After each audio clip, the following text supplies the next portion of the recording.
নমস্কার, সকলকে আন্তরিক শুভকামনা জানিয়ে আমি শ্রীমতী নীতা কবি মুখার্জি আজ আমারই লেখা একটা কবিতা আমি পাঠ করে শোনাচ্ছি। কবিতার নাম রক্তদান।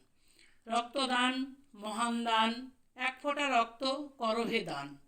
সেই রক্তেই বাঁচতে পারে হয়তো একটা অমূল্য প্রাণ। ভাবনা কিসের? রক্ত দিলে নতুন রক্ত তৈরি হয়। 24 ঘন্টা পেরিয়ে গেলেই তোমার রক্ত বিশুদ্ধ নয়। আপনাকে নিয়ে বিব্রত থাকতে আসি নাই আমরা পৃথিবী মাঝে।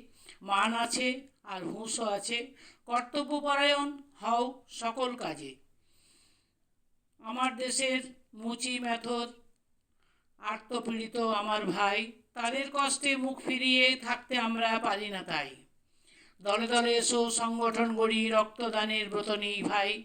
যতক্ষণ আছে এক বিন্দু রক্ত মুমূর্ষু রোগীর জীবন বাঁচায়। রক্তে থাকে না জাত জালিয়াত, হিন্দু মুসলিম ভেদ অভেদ। ধনী দরিদ্র একই রক্ত, থাকে না যেন মনের খেদ। ধন্যবাদ।